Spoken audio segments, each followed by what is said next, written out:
প্রধানমন্ত্রী চলে আসছেন, এটা আমার সৌভাগ্য। আমি সত্যিকার ভাবে স্যার আমি বলি, আমি এটা স্যার প্রত্যাশা করিনি যে আপনার মতো মানুষ আমার এই 10,000 টাকার একটা ফ্ল্যাটে স্যার আপনি পা রাখবেন, কিন্তু এই বিশ্বাস ছিল যে আপনি আর 10 জন না।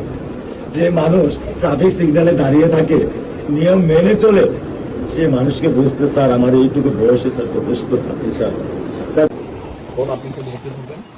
আমি ওকে কোনো নিয়ন্ত্রণ করতে পারতেছি না। আপনার সন্তানের এই অবস্থার জন্য যে দায়ী তার বিচার ইনশাল্লাহ হবে, সেটা শিখবেন।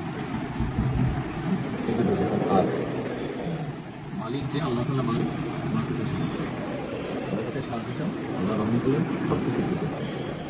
মানুষ হিসাবে আমাদের যেটা করার আমরা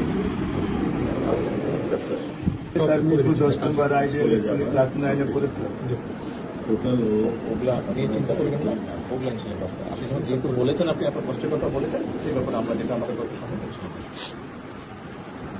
আপনি কিছু বলবেন?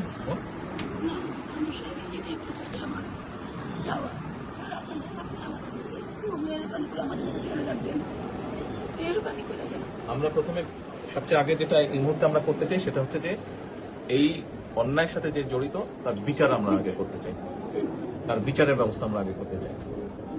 এইটা আমরা আগে প্রথমে করতে চাই। আপনাদেরকে শক্ত থাকতে হবে, ধৈর্য ধরতে হবে, ওর দিকে তাকিয়ে শক্ত থাকতে হবে।